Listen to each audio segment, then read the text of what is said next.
Hi, James. Nice to see you. Thanks for coming on the podcast. Thank you for having me. Great. Well, we always start in the same place. Same question. So we always talk about change. So, what would you say is the hardest change that's happened to you in your life? It's a really interesting question.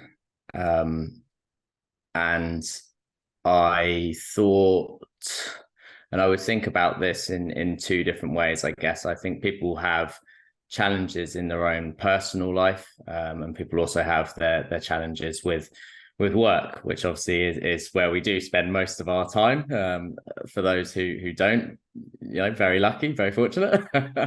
But I do enjoy what I do, so that is a bonus, I would say. But certainly in work, I think actually the sort of biggest change and transition that I had to make personally was becoming a manager.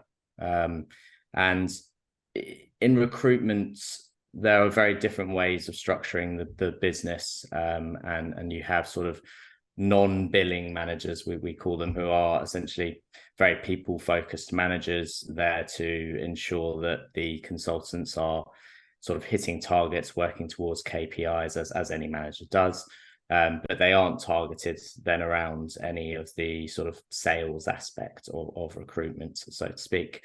That wasn't the case with me, and never has been the case with me. I've always worked as a consultant as well as managing staff, and being quite a high performing consultant, making that transition into a manager was quite a dramatic change actually for me. And the biggest thing I struggled with, I guess, was learning to not be selfish.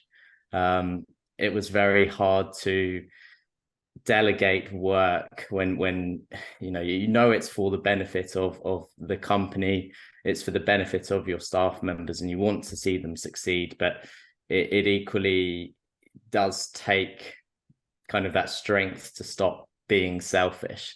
And that was quite a big initial challenge for me when I first became a manager in a recruitment company. And then from there have been, numerous challenges that all managers, I'm sure, at some point in their careers face.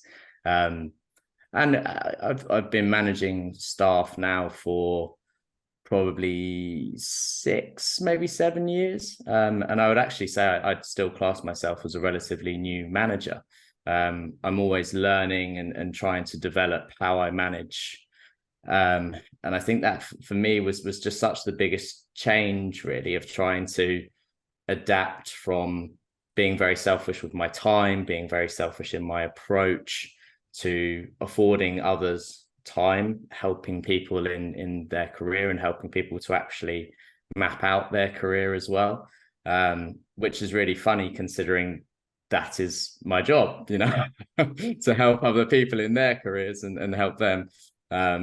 So yeah, I think for me that has been sort of the biggest change for me. I did weigh it up actually with obviously moving companies as well. So I have in my career moved from one recruitment company to another. And I did want to talk about that because obviously, again, in working in recruitment, I am encouraging essentially people to do the same and move from their current employer to another. Fortunately, not dragging anyone by their heels to do so. But I think it was a really good learning for me actually to do that myself, and more so to go through the emotions of leaving an employer to joining a new one.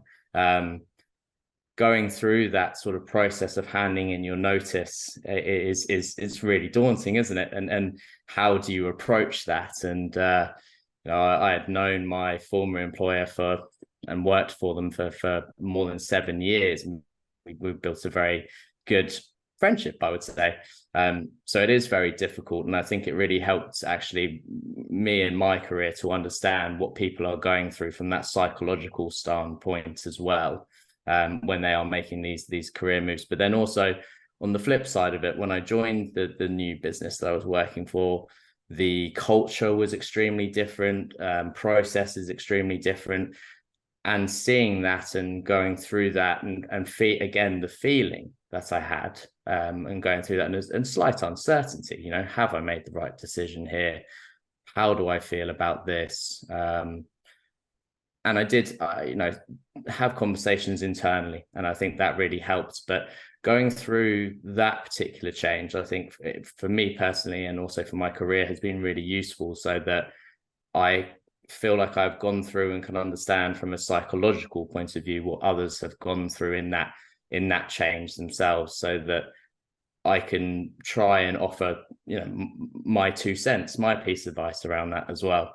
So sorry, I've given you two changes there, but yeah, I think they are certainly the two that really stick out for me, in my life. Really is that transition from one employer to another, and also becoming a manager.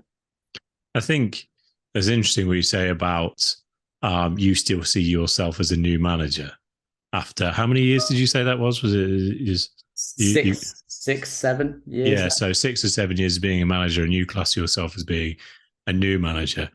I wonder, when people come to you looking for first-time managers, how long they expect that, how much experience they expect somebody to have in, or, you know, maybe not as first-time managers, but if, you know, someone who's an expert in recruiting managers, you know, sees yourself like that. I wonder, do you think the clients appreciate that actually it takes a long time? I mean, I guess it takes for your entire career, you never stop learning, but it takes a long time to become comfortable as a manager.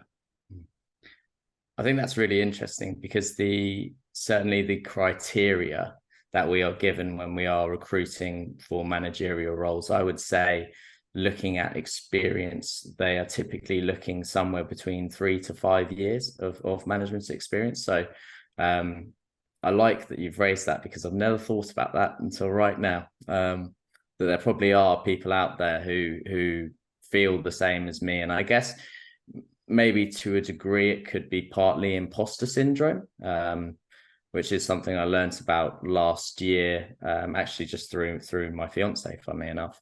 And some of the things that she was going through, kind of, you know, her mental battles, so to speak. Maybe that's a part of it, but I certainly feel that as a manager, I am constantly evolving, and that feels, you know, on a daily basis. Certainly, I'm learning, trying to absorb from other managers, but also listening to my staff members. You know, I think they are, and I'm very fortunate to have very trusting staff members who feel confident to talk to me about my management style, and talk about how they like to be managed, so that I can adapt that. But certainly I think because of that, I constantly feel like I'm learning, and that's why I guess I still feel like I'm relatively new to it. Maybe there's I wonder if there is anyone out there who does feel really competent and capable in managing people, and can wholeheartedly say, you know, I am a fantastic manager.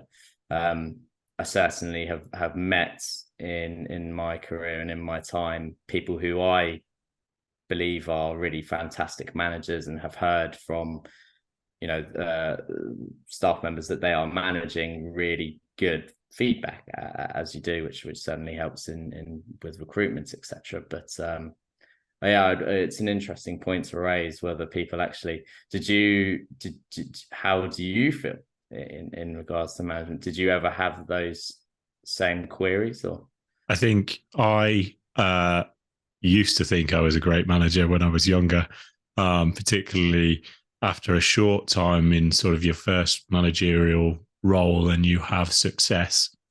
You know, perhaps this is a selfish point of view, but, you know, sort of thinking that, well, I must be good at this because I'm doing this is working, and I'm achieving success. You know, a particular example, managing a smaller site, you know, a PBSA site, and then was thrust into a really complicated, different market, big site, problematic. And, I was taken there because I was doing well at my site and thought, well, if I apply what I learned there as a manager here, I will have success because I've always had success doing that. And I didn't.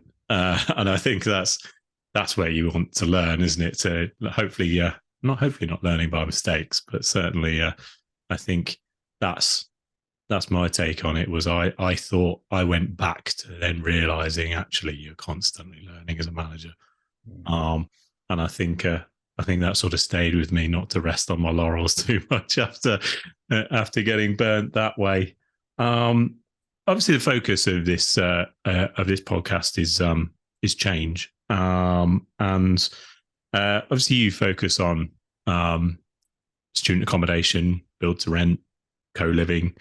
What from a recruitment point of view? So, what are you seeing as the biggest changes that are happening in those areas from a people point of view at the moment? I think co-living has become really exciting recently. I think we've talked about co-living now for a good number of years. I would put it in the region of 5-6 years. And I say talked about. There aren't many operational co-living assets here in the UK. And for the amount of talk that there was about it, you would expect there to be a lot more. But actually, we are now seeing that investment turn into operational assets, new operators coming to the forefront of co-living as well. And I'm really excited about it. As you said, recruiting into purpose-built student accommodation, build to rent, co-living feels like this quite exciting asset class that doesn't sit sort of in between those either. It's just slightly different with that blend of hospitality and short stay there. But I think in terms of all three sectors, really, they're attracting a very similar talent pool. Build to rent, as you've probably seen yourself as well, is attracting a very large amount of people from purpose-built student accommodation. And I think from speaking to those individuals that I've also helped to make that transition, it has very much reignited a flame. Certainly, there have been a lot of instances of individuals I've worked with who have done maybe 3-4 cycles in PBSA terms, that is, and felt that they need a change, need something to really shake it up. And build to rent is a really good sort of option there for them to do that. I haven't seen as many people make a transition into co-living as yet from purpose-built student accommodation, but I do think that is because it's still a much smaller asset class in comparison to build to rent. So the opportunities probably aren't necessarily there as much.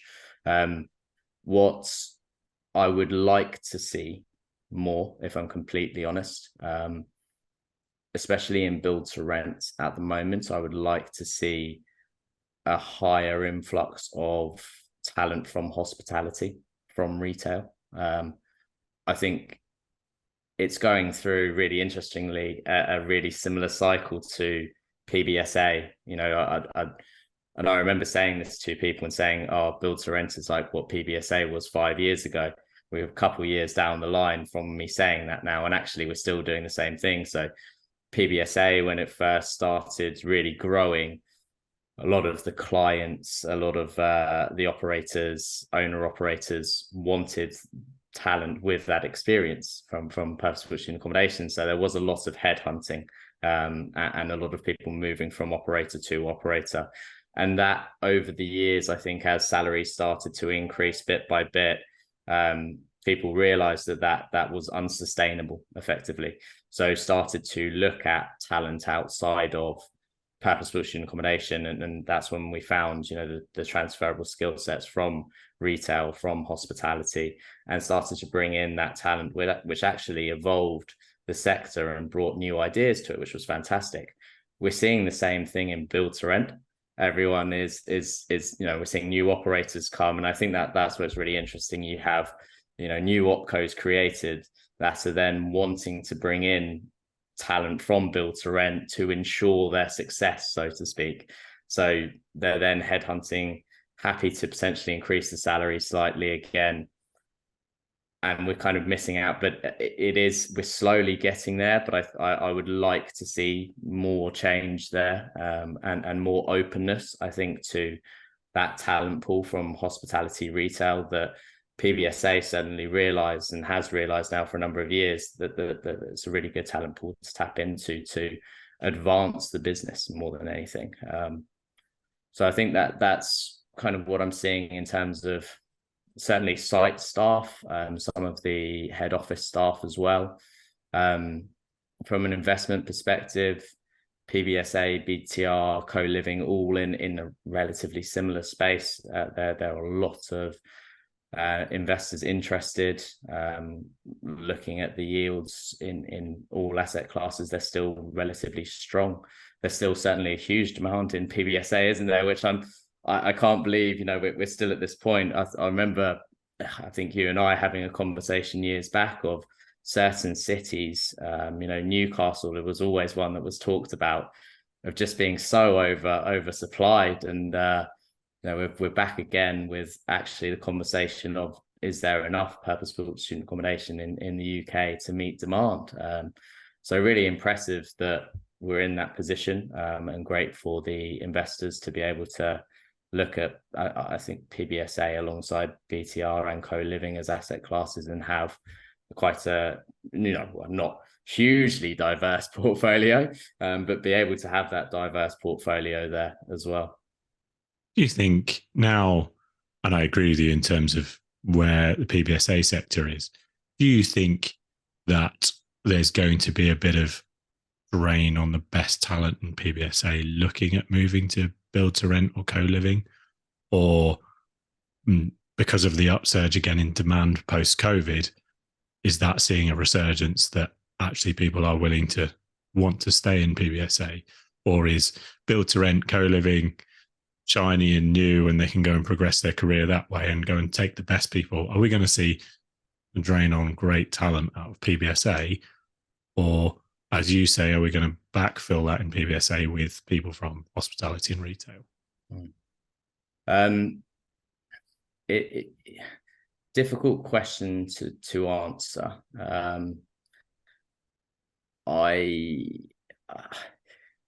As I said before, I do think that people who have worked in PBSA for a number of years are, like you've pointed out, seeing BTR and co-living as that shiny new asset class. And as I mentioned, there have been a number of people that I've helped to make that transition who have said that it has really, really ignited their passion doing that. I think it will get to a point where the BTR providers will feel that we have kind of cherry picked, so to speak, the best talent from PBSA, and actually where PBSA started to bring in the talent from hospitality and retail, they may need a number of years in the student cycle to develop their skill sets, their understanding, the relationships as well within the sector, relationships with the universities, with the any of the third parties as well. So we may get to that point where actually naturally BTR and co-living operators have to look outside of that pool of talent in PBSA, and as I mentioned before, that a lot of the briefs that we have from our clients in BTR is to bring in talents who have experience in the sector. So as I said, with headhunting again there, as we were in PBSA, but maybe we will get to that point where they almost won't have a choice anymore but to look at that talent from hospitality, leisure, retail. I also think that the cause of that is and again, very similar to PBSA when it was at its inception, is the growth and the pace of the growth. so that a new entrants into the market, as I said, are trying to set themselves up for success, are then wanting to headhunt that talent, as opposed to being able to have the time to grow, nurture, develop, train these people. Putting someone on the IRPM course or your ALA course, that's going to take them a substantial amount of time to complete before they have that knowledge under their belt. So where these businesses are growing in portfolio scales so quickly, I can see why we have the brief of first instance, can you go and headhunt and see if you can attract that talent that is ready made for us? And how do you, so talking about the best talent within the industry already, clearly you've got a large network of people in those sectors. How do you identify the future stars? How do you go about that? Because you must be thinking, when you're talking, when a client comes to you and or they might be setting up a new opco, as you've done, and helped them to do that. What sort of things? How are you identifying the best people in the industry for when those roles come up? A lot of it is based on the client's brief. There's an element to it as well of understanding the culture of the business, or the culture that business is wanting to create. And then from it, I'll be honest, it's from countless numbers of interviews, of meeting people, having a lunch, having a coffee, just to understand what people have done in their career, what they can bring to the table from their own experiences, and also what they are like as a person. What do they enjoy doing outside of work as well, and what sort of culture do they like working in? Do they like the really fast-paced environment of a startup and don't mind that there are going to be a lot of hiccups and challenges on the way? On the other end of the spectrum, some people really like working in the larger organizations that have a lot of systems and processes already put in place, and they're very much following a guide, and able to work their way through a business because there's very set policy, procedures, and guide and growth platform for them. So always based on the client brief around what it is they are looking for in terms of that talent. And then I really do think there's a big piece to be said around the individual, and whether they are right for the culture of the business. Are they going to work well with the hiring manager? That certainly has a huge part to play in it for me. And I can only say in regards to actually identifying that talent, I think after being in recruitment now for 10, nearly 11 years, I'm quite fortunate to still be recruiting into very similar sectors, so that I have developed that network over an extremely long period of time to know good individuals, and equally I ask for referrals on a daily basis.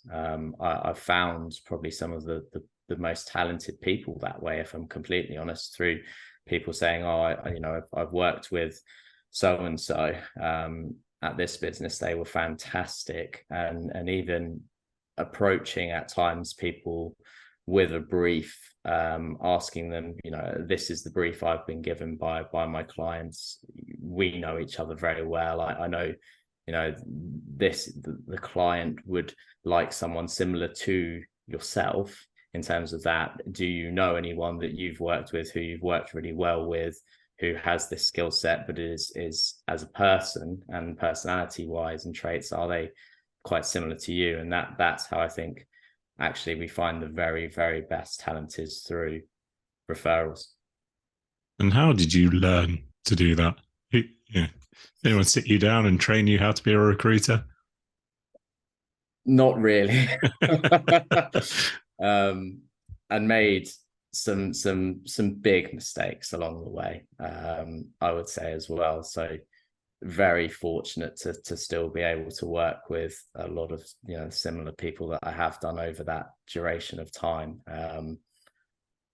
but very much a sort of learning as you go job. I've finished university and went straight into recruitment, and I've been in it ever since. And I, as I said before, I do really enjoy it. But I never necessarily received a huge amount of training, so sort of had to learn as you go. And as I said, made the mistakes along the way. There's one that will always stick with me. And I think funnily enough, the person that I upset, I actually ended up finding a job for in the end, in a later life, in a few years down the line. But it will always stick with me because we had been building a very good relationship, and this is when they were a client of mine as opposed to a candidate. And I was set a brief by another client, and very much needed to headhunt for this brief. And I called someone who worked in this person's team whilst they were sitting next to them. Yeah. So sort of explained the brief, left that phone call, received another phone call straight away. I saw the name, and I knew basically at that point. And this is a good number of years ago now. I've very much learned from this mistake, but it will always stick with me. And I think that's one of the things that's really crucial in recruitment, is that it is very much a relationship built business. So I've learned to be very careful to not upset people.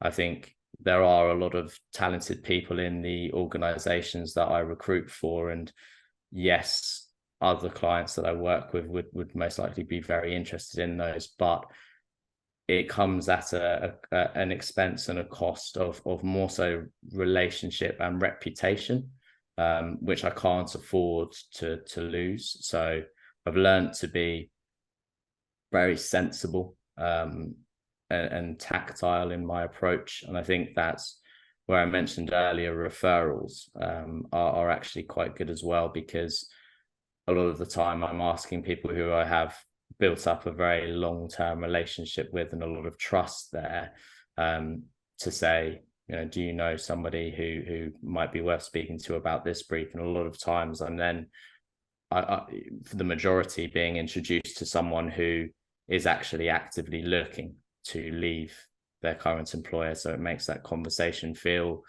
more moral, if that makes sense. Yeah, it does. And I think, it's hard to know whether somebody's really looking or not, or, I guess that is tough to plot that out in your head, especially, when you're given a brief. And I'm sure you've got great clients, but having been one of your clients, I'm sure the briefs aren't always 100% amazing. Speaking for myself only, of course, but I can imagine, sometimes you must be trying to put pieces of a puzzle together. So yeah, I can see how that would be difficult. The good thing about podcasting is hopefully we reach lots and lots of people rather than talking to people on an individual basis.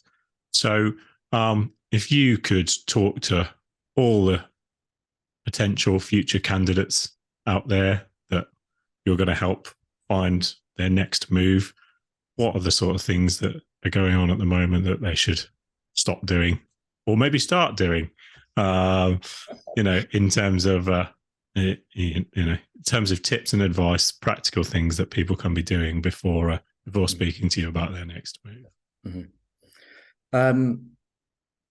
I think having this is a very basic point, but having a well-written CV is still key. In this day and age, no matter how good my relationship is with any of my clients, they will still always want to see a CV of a candidate. So having a well-written CV is quite key. And I would say build a relationship with a good recruiter who can help you and advise you with your CV and afford you the time to talk through your CV with you.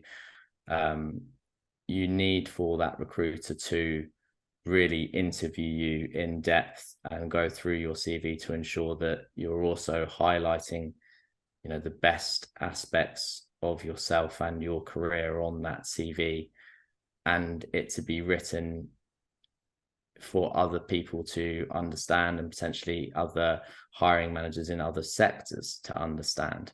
I remember there was a candidate that I was working with who worked for one of the UK's largest hotel chains.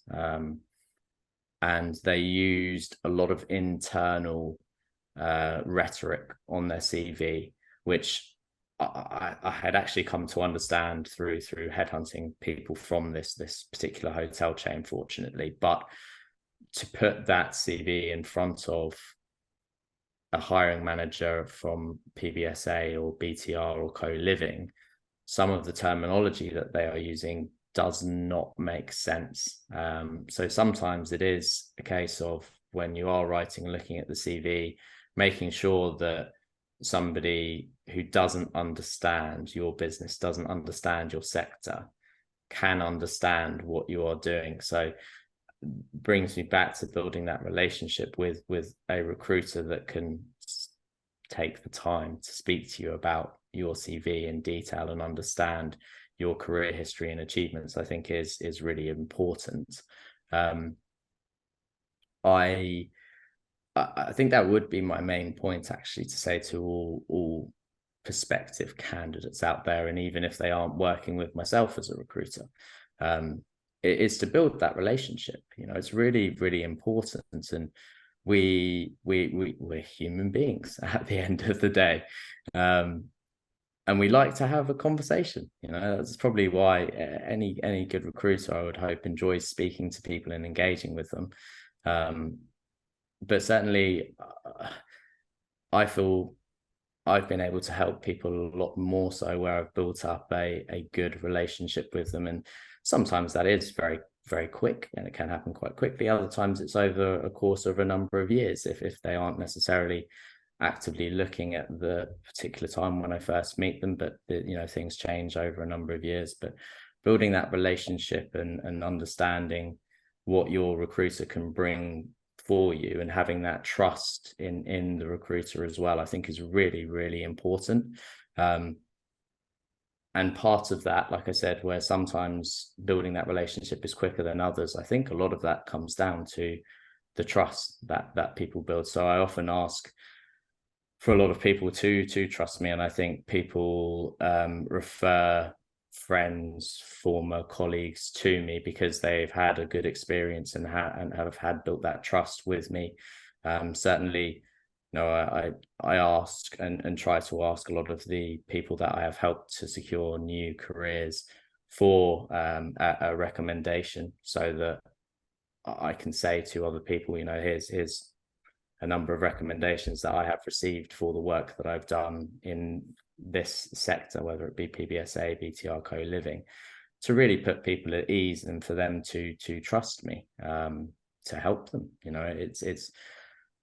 We talked about the change earlier, and I said as one of the two changes doing that career move was so impactful, and understanding that it really isn't straightforward to change a job sometimes. Even the people I have known have been very what's the word I'm looking for here?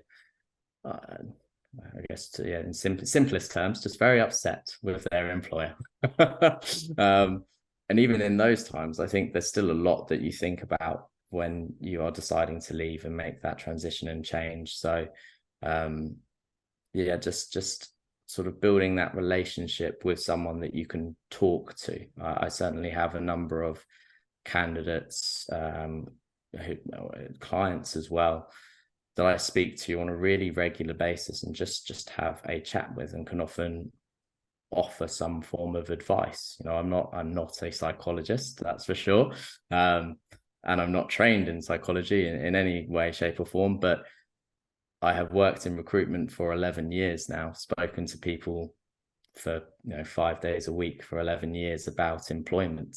So I've picked up a lot of things along the way, and I will always offer people what I feel is my best advice. I will always tell people, of course, it is just my advice. I'm not trained in psychology as a professional, but I like to think I am a professional now in recruitment, so I can offer that advice, I guess, at least. So sorry, to go back to your original point, Gareth. I would say it's about building that relationship and trust with a recruiter. I've worked with candidates who are very active in the market and work with a number of recruiters. I can understand why they do that. There certainly is a positive, but I think if you build that relationship with the right recruiter, ask them, what if someone approached me now saying I want to work in the build to rent sector, I would very happily talk to them and sort of explain all of the clients in the build to rent sector that we work with and the type of roles that we are recruiting for and have historically recruited for, and hopefully paint a very clear, transparent picture of ultimately this is how I can help you. And I would hope other recruiters would do that as well. But I think, certainly in BTR, we work with around 90% of the build to rent providers in that sector. So anyone coming to me, I really do try and reassure them that myself and the team at PMR can really help them to make that transition into build to rent or make that move within build to rent where they can.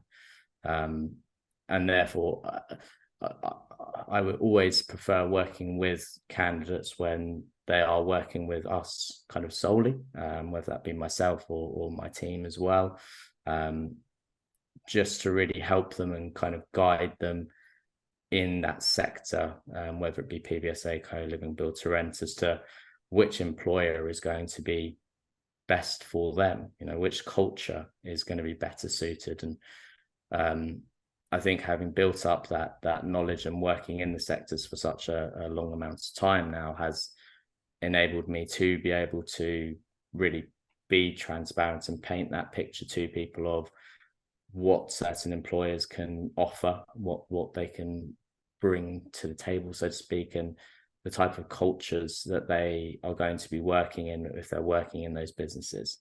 So yeah, I think building that trust with a knowledgeable recruiter is really beneficial. So for those candidates, and if we're talking about future candidates of mine, so definitely, ask the question. Who do you recruit for? What do you typically recruit? How can you help me? Can you help me? I've had a lot of people in the years as well come to me who I've been very upfront with and said, look, I would love to help you, but I don't think I can. I don't work with the right clients and what you're seeking, or I can't. Certain working patterns as well come into play at times. That not every single one of my clients can offer flexible working. Certainly, this as well, Gareth, from site staff. But they need to be there on site. So I can't always offer people employment of flexible working in those instances. But I think it's so important to ask your recruiter and feel confident in building that relationship with them to get the best out of them. I think that's really good advice, and particularly asking, recruiter questions. I think is definitely good advice. How do you ever have to have conversations with candidates where they're adamant they want to apply for a specific role, and you think they're either not quite ready for it or they're not quite the right fit? Are you making those judgments and relaying that back to the candidate, or are you still putting that person maybe in front of the hiring manager? What's your sort of, because those conversations can't be easy to have. They aren't. And I try to be as transparent as I can with everyone. And so I do have to have those conversations with people. I tend to, as you said there, really go down the line of explaining why I personally think that that role is not suited to them for whatever reason it may be, that they don't have the sort of right number of years of experience in X, Y, Z, whatever the requirements are there from the brief, or also sometimes if I feel that from what they've described to me from their initial sort of brief of their job search, that particular company can't offer what it is they are really looking for. But I will always have that conversation with a candidate. But then also, if they are still adamant after speaking to me about that, I will speak to my clients and say, I've been approached and I've been speaking to this person, and I've either just met them a few weeks ago, or I've known them for a number of years. They really do want to pursue this opportunity, and these are the reasons why they feel they are suitable for the role. Equally, these are the reasons why I feel that they might not be suitable, but it isn't my decision, and it shouldn't ever be the decision of the recruiter. It should always be the decision of the hiring manager and the business ultimately. What I can't do is submit a short list of 100 people to a role. And that is my job as the recruiter, to find and identify the right talent, but also to make the hiring process for my clients far easier. But in answering your question, if someone is adamant, I am not going to stop that individual from having their profile seen and reviewed by my client. I think the positive thing there is that I do have very good relationships with my clients from working with them for a number of years. So I feel very comfortable in doing that, and most likely just picking up the phone to have a conversation with the hiring manager, because it's a far more sort of relaxed setting than sending an email. And I don't think often you can always portray what you want to in an email. So I would always, in those instances, ask if my client would be available for a conversation to talk about that.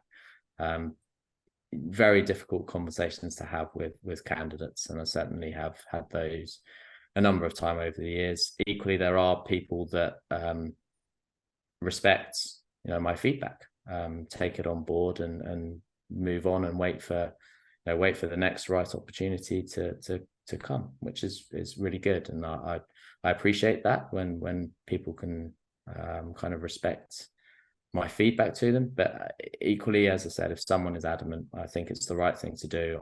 I shouldn't be a gatekeeper to that, if you are, because I'm not 100% always right as well. I have learned that I am not 100% always right.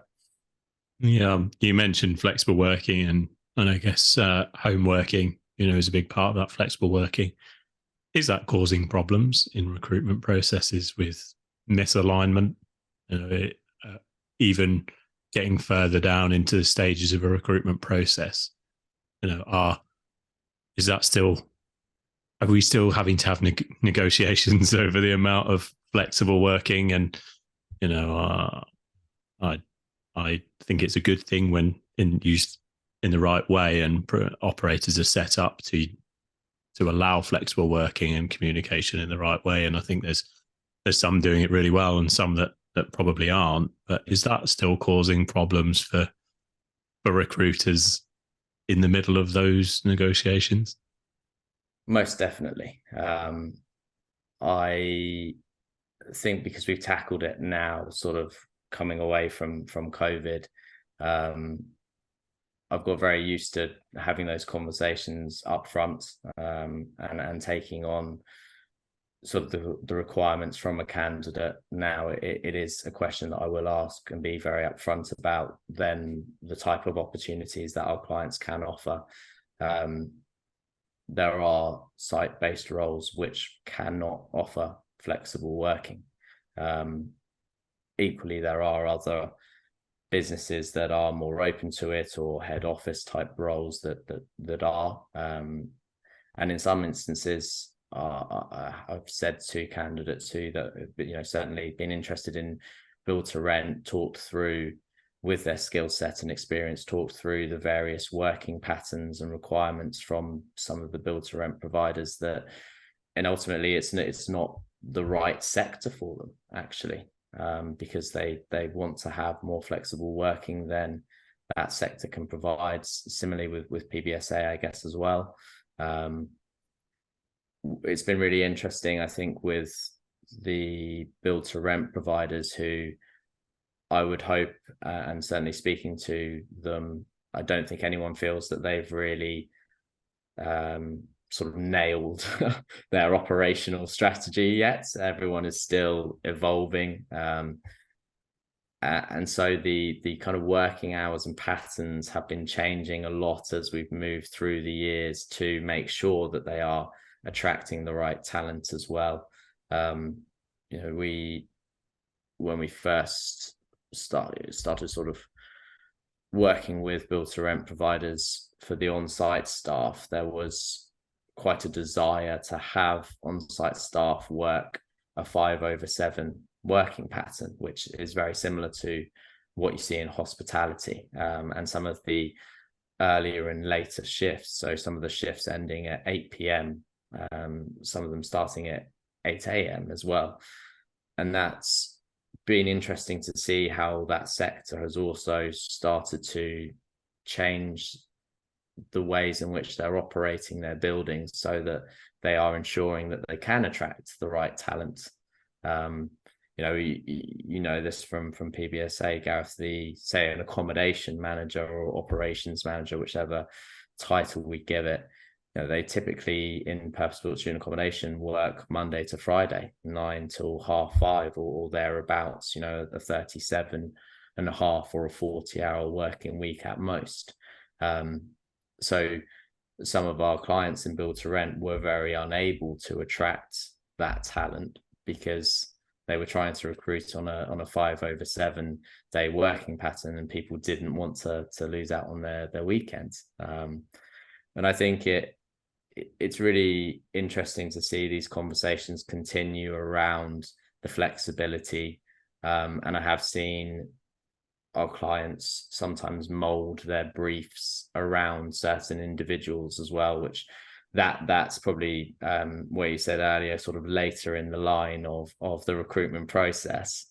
It can be tricky because our client wants to meet that candidate and see the talent that they could acquire, so to speak, before they then make that amendment and concede upon this is my rigid working pattern that you must be in the office, or you must be at site for these times. So that's probably when it becomes trickier, but I think we certainly learned from coming out of COVID and having a lot of conversations during that period of COVID with people about their requirements, just to be very upfront about it. And it's now kind of one of the interview questions in our first interviews with prospective new candidates, I'd say, to ensure that we our clients can meet their requirement there.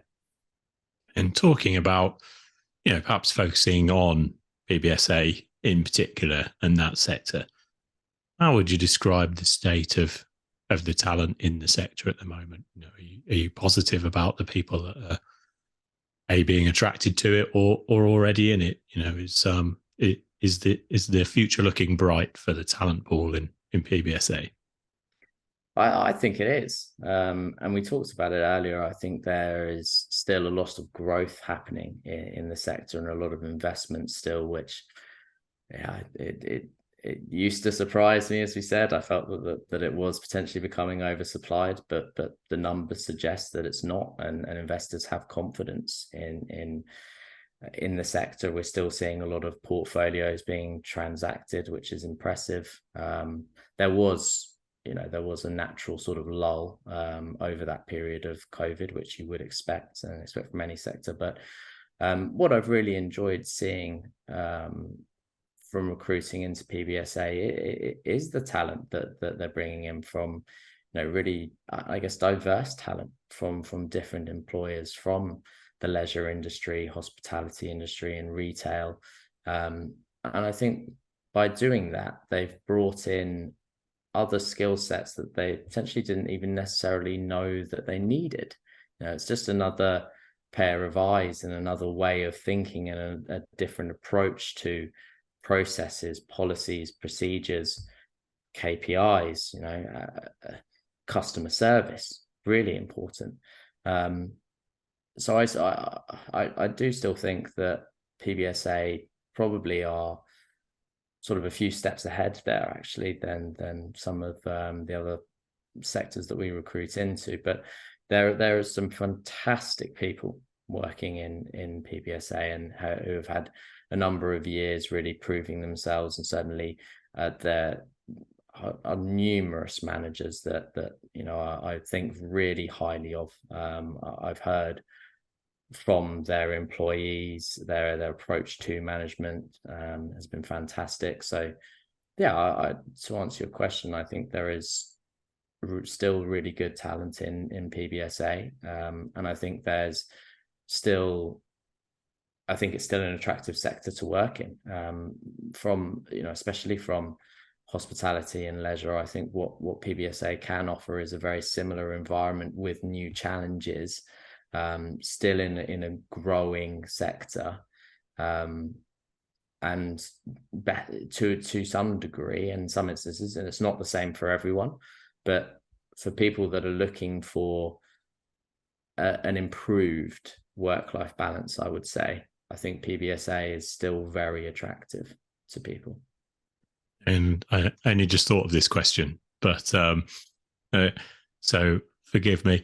I asked you earlier, what advice would you give to candidates? What advice would you give to clients, maybe in the sector? That perhaps, hopefully, lots of them will listen to this podcast and take your advice on board. So, what advice would you give to the clients looking for the best talent? Obviously they're going to come and speak to you, but what could they be doing better, perhaps, to attract and maybe retain the best talent? Retention, always such a huge topic, as you can imagine, when it comes to recruitment, and you need to have a good onboarding program for staff. It is vital.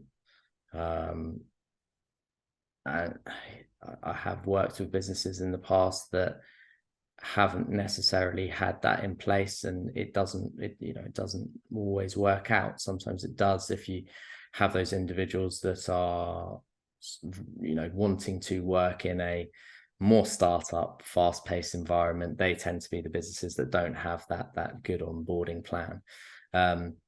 But for those businesses that are at a smaller scale, growing from a small to a medium business, I think it's really important, as I said, for the onboarding program plan, but also to talk about that person's career and their trajectory, and that longer term plan for them as well. People are, and certainly actually what's really interesting, Gen Z now coming into the employment market, and where we're working with those individuals, I think they are actually holding a lot more. It's a lot more important to them, the values of the business and the culture, and they want to see that from the very off as well. So having that built into the onboarding is just as important. So for retention, for me, having a very good onboarding program is vital. Their introduction to the business and various staff members, and not sort of siloing those individuals as well into, this is the team you will be working with, or there's just the department, but really give people that broader exposure to the business. I appreciate that will take time away from that individual when they can be training on their new role and what they're doing. But I think what you will also see is better retention, better buy-in from that staff member if they feel that they are part of that bigger picture and working towards something which, you don't always build into your onboarding if you are doing that as the hiring manager. So it's very good to expose them to other people within the business as well. In terms of attracting the right talent, I think that, you know, as a business, marketing is really key. So ensuring that your marketing is correct, just hiring the right talent to start with. I know it sounds silly, but you know, having the right people in your business. And I spoke with a CEO maybe a month ago. This is a client that I've wanted to work for some time, who had actually recently hired a new CEO who I've known from previous clients I've worked with. So we have a very good relationship. And he, you know, actually said to me, just in terms of the hiring strategy moving forward, just don't want to hire any dickheads. Excuse my French there, but that really stuck with me. And I think it's so true. You know, if you can build a business with really good people that are bought into the mission and the journey of the business, when you're attracting that other talent, if you are talking about the mission, the journey, what you want to achieve, the right people should be attracted to that, almost magnetized to it and want to join. But you need to ensure you've got that message very clear, marketing, branding, having the right people, you know, talking about your business as well. It is really important. So yeah, I think that the 2 points there for me is just setting yourself up for success and just ensuring that you have the right onboarding program or platform for new starters, new staff members, setting out longer term career trajectories for people. And I think often something that gets overlooked is the training piece. And I appreciate that with these very fast growing sectors that it can be difficult to afford the time to have staff members going through this training, but in the longer term and for retention, it's so important. You know, IRPM, ALA, you know, we talk about all the time in build to rent and PBSA. You know, there's huge amounts of courses that people can be going on and learning more. And I think you will see better retention of staff members if they become qualified. So potentially build that into the longer term plan for those staff members as well.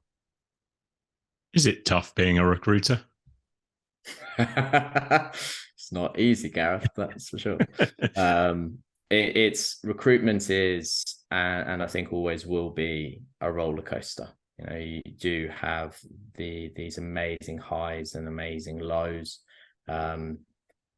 We recently sent our staff on resilience training. Really important to be able to build up that resilience. But as I said, I really enjoy what I do.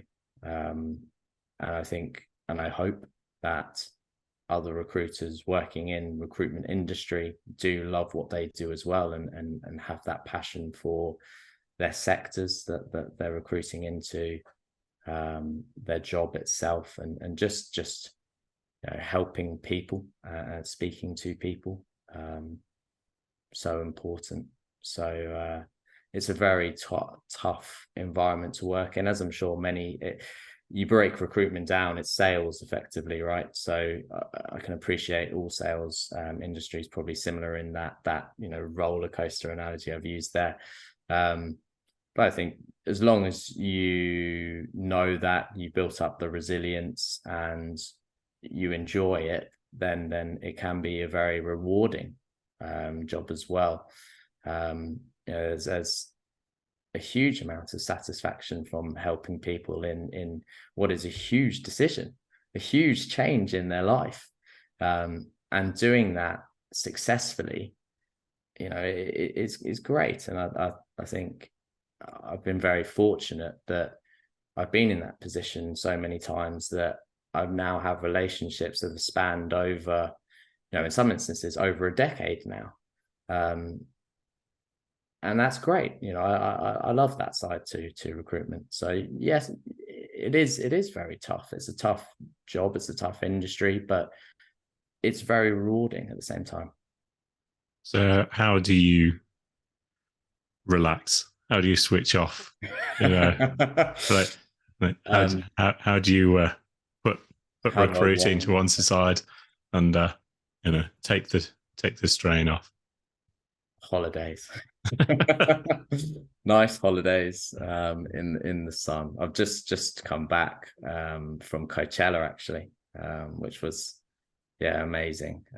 Exceeded all of my expectations actually, so that was impressive. But holidays, I cycle a lot as well, which I've found certainly coming into late 20s, early 30s now has been really life-changing for me actually.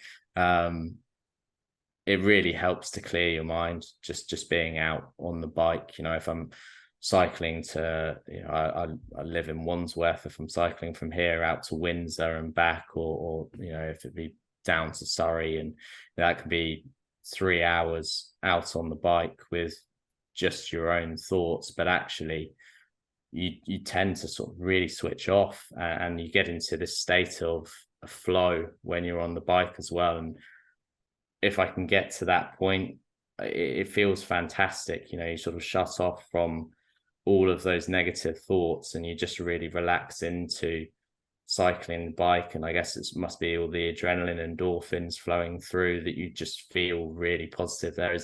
There's nothing better to me than cycling with nice weather, bit of a cool breeze, nice sunshine, just really relaxing. I think it is really important to balance out the stress levels from recruitment and most likely for many sales roles.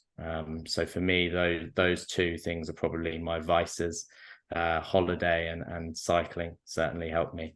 And I would really and strongly recommend to people that are kind of struggling with the stresses of work, if they don't already sort of exercise or have a hobby that is active, to seek something that they enjoy, because having cycling, I used to play a lot of football, and I moved away from that when I moved to London, played a lot of five-a-side still.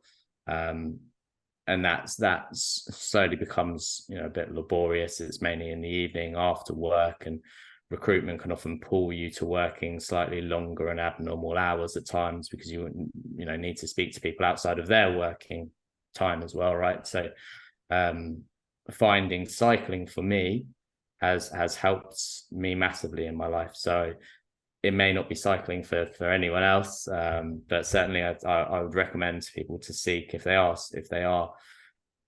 do suffer from stress, certainly from work, is to seek a hobby that is quite an active one, to hopefully give them that same release that certainly I feel when I feel that state of flow on the bike. Okay, so we've come to the point of the quick fire round questions. Mm-hmm. So the first one is, if you could change one thing about the world, what would it be? Fake news. I hate it with a passion. And I see a lot more of it through social media. I'm shown it a lot more through social media as well. I think TikTok as a platform, amazing. They've done so well, and huge platform.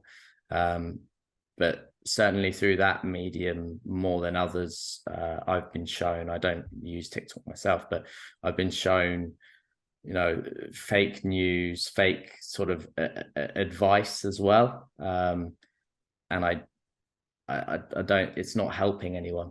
I don't understand why we create content for it's there for clickbait, I guess, isn't it? But I really don't like it. And what I found this really interesting. Sorry, I know it's quick fire. I'll try and be quick with this. I found really interesting the policies that the French government are bringing out now for influencers to show that when they've edited their photos, they have to show that now. I think that's probably where, you know, a lot of the legalities around social media is going to go to start preventing, you know, the fake news and the fake sort of advice. I've seen people giving recruitment advice on TikTok, and it is awful. So that would be the thing that I would like to change in the world, and I think it is slowly happening as we become more aware of it. And what advice would you give to someone who wants to change their direction but doesn't know where to start? Speak to people. Speak to people that you trust. I mentioned earlier about changing, not careers, but changing companies. I don't think I realized the extent of my unhappiness until I spoke with close family members, my fiance, and they sort of really drummed it home to me that was the cause of the unhappiness. So I'd really recommend to seek advice, you know, whether that be family, friends, partners, really whoever I think you trust and feel most comfortable with. If you are thinking about a change, go and seek and ask and look for advice from people. Okay. And what's going to be your next big change? My next big change, I am getting married next year. So that will be my next big change. I will have a wife. That's the biggest change. Yeah. For certain. I'm sure it will be I'm sure I'm excited. I think it's gonna be really, it's gonna be really nice. Not sure how much will change initially, and that's gonna be another journey, isn't it, really? So I'm excited for the journey of being a husband, so to speak. So yeah. And if you could recommend someone that I should invite and have a conversation such as this onto the podcast, who would that be? I know a lot of people, Gareth.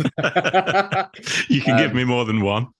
So, do you know, someone who I've been speaking to more recently over the past few months, who I used to speak with a number of years ago, is Jackie Hudson. I don't know if you've come across her yourself, but Jackie used to be the HR director for Liberty Living, the purpose-built student accommodation provider. Jackie set up her own HR consultancy now. And she is, in my opinion, she is just extremely knowledgeable. I think certainly in regards to, you know, the topic of change, she would be someone that I would recommend speaking to, because of the amount of sort of change processes that she's been involved with in her career in HR, really. And she's really nice and quite an interesting person. So probably Jackie, I would recommend. I could recommend a lot of people, but I will say, actually, I'd recommend speaking to Jackie. Okay, well, we'll certainly tag her in the post and hopefully get her on an episode in the future. James, it's been a great conversation. Thanks so much for coming on. I think, you know, I wanted to have this conversation because, you know, I don't think there's many other people out there in PBSA and you know, the property sectors that have the passion and the knowledge for, as you said at the beginning, helping people with the next step in their careers and doing it in a real supportive and respectful way. I think every candidate or client I've come across that have worked with you, either getting themselves a new job or finding their next team members, has always had positive things to say. And so thanks for coming on the podcast. I really enjoyed the conversation. Really appreciate that, Gareth. Thank you very much. Thank you for having me.